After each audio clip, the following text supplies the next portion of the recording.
तो हेलो दोस्तों, स्वागत है आप सभी का आरबी क्लासेस में। और आज के इस वीडियो में हम लोग फिजिक्स के पहला चैप्टर के सभी महत्वपूर्ण प्रश्नों को करने वाले हैं, जहां से परीक्षा में प्रश्न पूछा जाता है। तो वीडियो में आगे बढ़ने से पहले वीडियो को एक लाइक करके अपने दोस्तों के पास भी शेयर कर दे, ताकि वो भी अपनी तैयारी को और भी अच्छे तरीके से कर पाए। और हाँ, अगर आप भी इस चैनल पर नए हैं तो चैनल को सब्सक्राइब करके बेल आइकन को ज़रूर दबा दें। तो चलिए बढ़ते हैं अपने प्रश्नों की ओर। तो आज का हमारा पहला प्रश्न है, प्रकाश के किरणों के समूह को कहते हैं। बताइए, प्रकाश के किरणों के समूह को क्या कहते हैं? प्रकाश स्रोत, किरण पुंज, प्रदीप्त या प्रकीर्णन? तो इस प्रश्न का राइट आंसर हो जाएगा ऑप्शन नंबर बी। प्रकाश के किरणों के समूह को क्या कहते हैं? किरण पुंज कहते हैं। ठीक है, देखिए, प्रकाश स्रोत जो होता है ये उस वस्तु को कहा जाता है जिससे प्रकाश उत्पन्न होता है। ठीक है, प्रदीप्त वस्तु भी वही वस्तु होता है जहाँ से प्रकाश उत्पन्न होता है। और बात करें अगर प्रकीर्णन की, तो प्रकीर्णन क्या होता है? जब प्रकाश किसी सतह से टकराकर प्रकीर्णित होती है, उसी को प्रकाश का प्रकीर्णन कहा जाता है। ठीक है, बढ़ते हैं अपने अगले प्रश्न की ओर। तो अगला प्रश्न है, एक उत्तल लेंस की क्षमता 1 डायोप्टर है, तो उस लेंस की फोकस दूरी क्या है? +10 सेंटीमीटर, -10 सेंटीमीटर, +100 सेंटीमीटर या फिर -100 सेंटीमीटर? तो यहाँ पे हम लोग का राइट आंसर हो जाएगा ऑप्शन नंबर सी, 100 सेंटीमीटर, वो भी कहाँ? प्लस में। ठीक है, बढ़ते हैं अगले प्रश्न की ओर। अगला प्रश्न है, किसी उत्तल लेंस का फोकसांतर यदि 50 सेंटीमीटर है तो उसकी क्षमता क्या होगी? +5 डायोप्टर, -5 डायोप्टर, -2 डायोप्टर या +2 डायोप्टर? तो यहाँ पे हम लोग का राइट आंसर हो जाएगा ऑप्शन नंबर डी, +2 डायोप्टर। ठीक है, आगे बढ़ता है। अगला प्रश्न है, प्रकाश की किरण गमन करती है सीधी रेखा में, टेढ़ी रेखा में, किसी भी दिशा में या इनमें से कोई नहीं? तो देखिए, हमारा जो प्रकाश की किरण है वो हमेशा सीधी रेखा में ही गमन करती है। ठीक है, इसलिए हम लोग का राइट आंसर क्या हो जाएगा? ऑप्शन नंबर ए, सीधी रेखा में। ठीक है, आगे बढ़ते हैं। अगला प्रश्न है, उत्तल लेंस की क्षमता होती है ऋणात्मक, धनात्मक, ऋणात्मक और धनात्मक दोनों, या इनमें से कोई नहीं? तो देखिए, हम लोग का उत्तल लेंस का जो क्षमता होता है ये धनात्मक होता है। ठीक है, वही बात करें अगर अवतल लेंस की, तो अवतल लेंस का जो हम लोगों का क्षमता होता है वो ऋणात्मक होता है। ठीक है, इसलिए हम लोग का राइट आंसर क्या हो जाएगा? ऑप्शन नंबर बी, धनात्मक। ठीक है, आगे बढ़ते हैं। अगला प्रश्न है, सोलर कुकर में प्रयोग किया जाता है। बताइए, अवतल दर्पण का, उत्तल दर्पण का, समतल दर्पण का या फिर उत्तल और अवतल दोनों दर्पण का? ठीक है, तो हमारा राइट आंसर हो जाएगा option number A, solar cooker में हमेशा अवतल दर्पण का उपयोग किया जाता है। ठीक है, आगे बढ़ते हैं।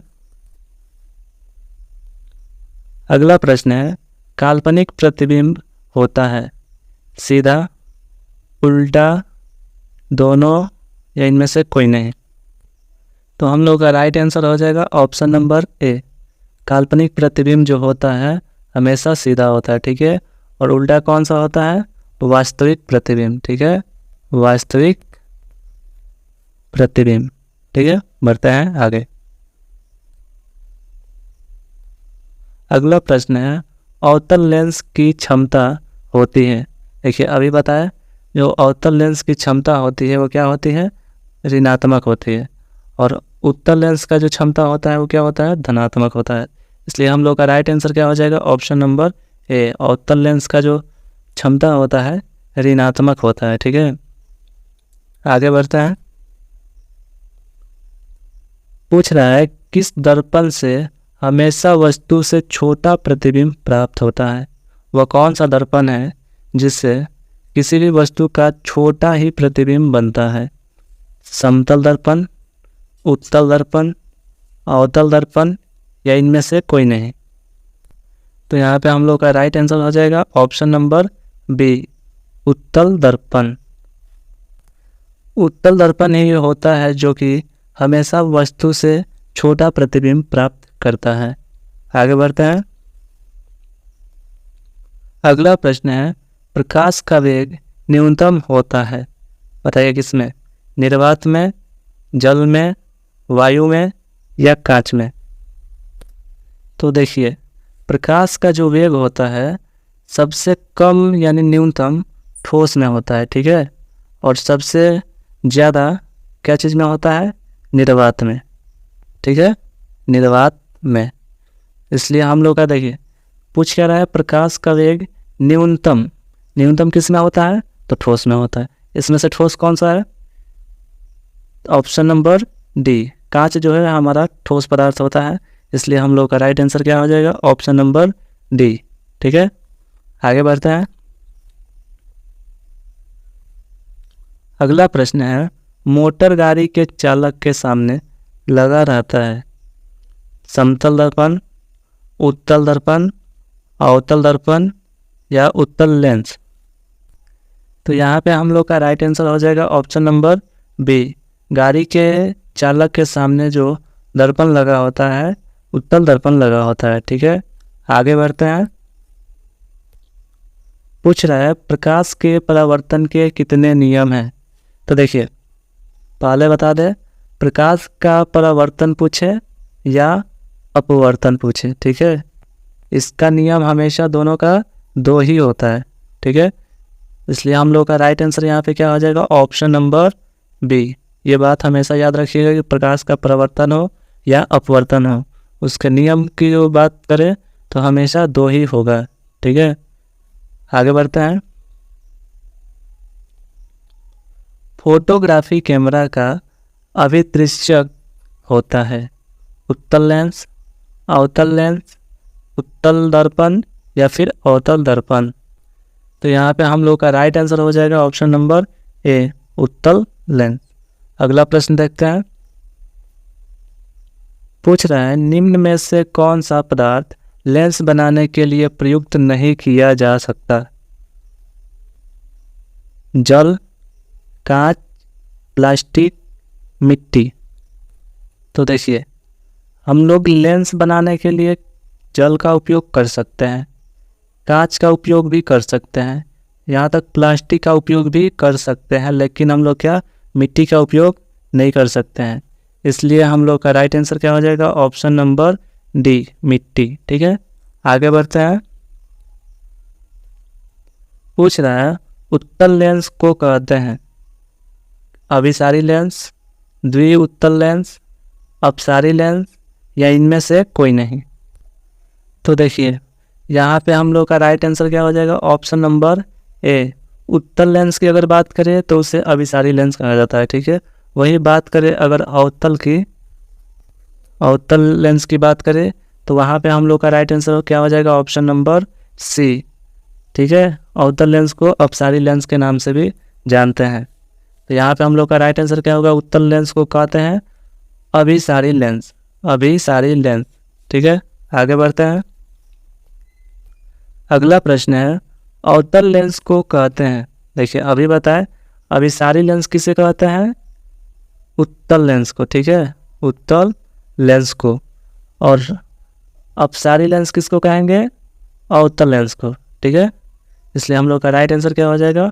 ऑप्शन नंबर सी, ठीक है। आगे बढ़ता है। पूछ रहा है, समतल दर्पण द्वारा बना प्रतिबिंब होता है वास्तविक, काल्पनिक, दोनों या इनमें से कोई नहीं? तो हम लोग का राइट आंसर हो जाएगा ऑप्शन नंबर बी, समतल दर्पण के द्वारा जो प्रतिबिंब बनता है हमेशा काल्पनिक यानी कि आभासी प्रतिबिंब बनता है। अगला प्रश्न देखते हैं। पूछ रहा है, निर्गत किरण एवं अभिलंब के बीच का कोण को क्या कहते हैं? आपतन कोण, परावर्तन कोण, निर्गत कोण या इनमें से कोई नहीं। तो हम लोगों का यहाँ पे राइट आंसर हो जाएगा ऑप्शन नंबर सी, निर्गत कोण। निर्गत किरण एवं अभिलंब के बीच जो कोण बनता है उसे क्या कहते हैं? निर्गत कोण। आगे बढ़ते हैं। पूछ रहा है किस दर्पण से वस्तु का बड़ा प्रतिबिंब बनता है? समतल दर्पण, अवतल दर्पण, उत्तल दर्पण या इनमें से कोई नहीं। तो हम लोगों का यहाँ पे राइट आंसर हो जाएगा ऑप्शन नंबर बी, अवतल दर्पण जो है वो हमेशा वस्तु का बड़ा प्रतिबिंब बनाता है, ठीक है। और बात करें अगर उत्तल की तो ये हमेशा छोटा प्रतिबिंब बनाता है, ठीक है। अगर उत्तल दर्पण की बात करें तो वो क्या हमेशा छोटा प्रतिबिंब बनाएगा, और अवतल दर्पण की बात करें तो वो हमेशा बड़ा प्रतिबिंब बनाएगा, ठीक है। आगे बढ़ते हैं। अगला प्रश्न है, जब प्रकाश की किरण हवा से कांच में प्रवेश करती है तो मुड़ जाती है, अभिलंब से दूर, अभिलंब के निकट, अभिलंब के समांतर या इनमें से कोई नहीं।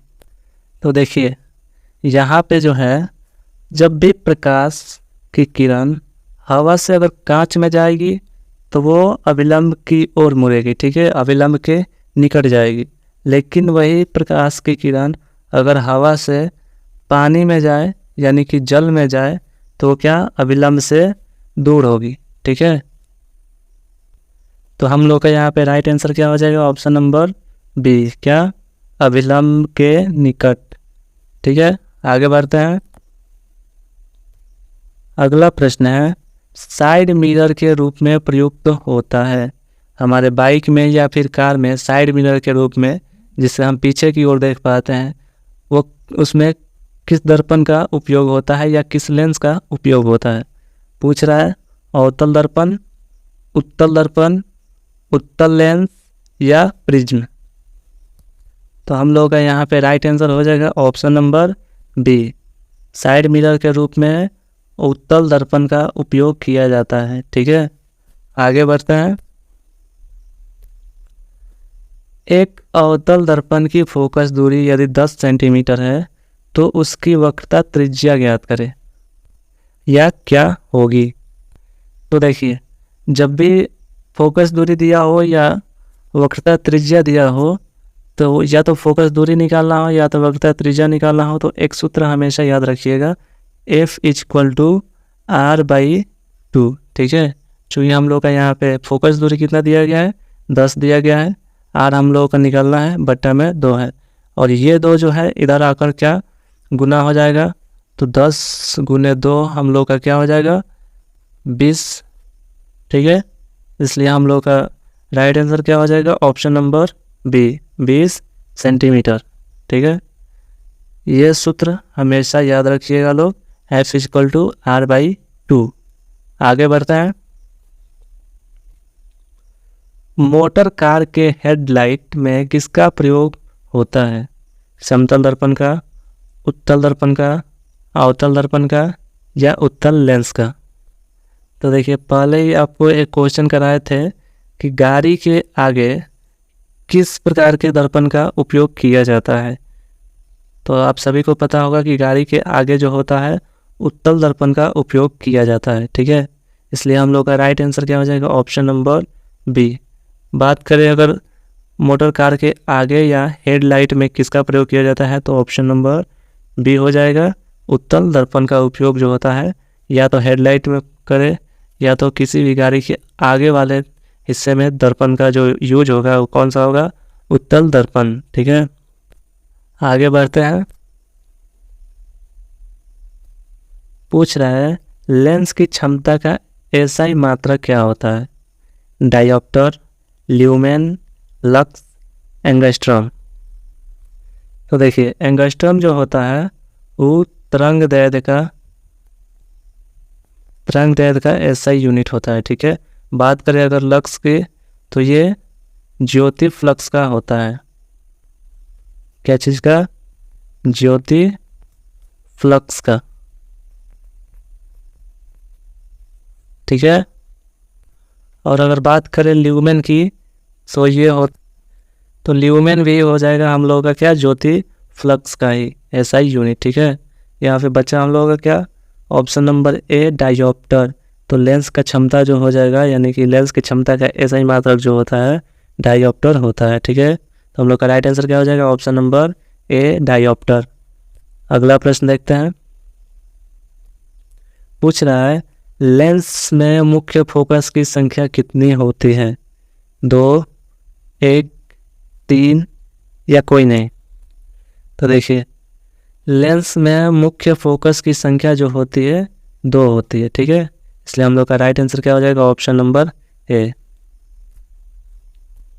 तो आज के इस वीडियो में बस इतना ही, बाकी के प्रश्नों को आगे की वीडियो में किया जाएगा। ठीक है, आप सभी अगर वीडियो को लाइक नहीं किए हैं तो वीडियो को लाइक करके चैनल को सब्सक्राइब कर दें। तो मिलते हैं अगले वीडियो में, तब तक के लिए बाय बाय।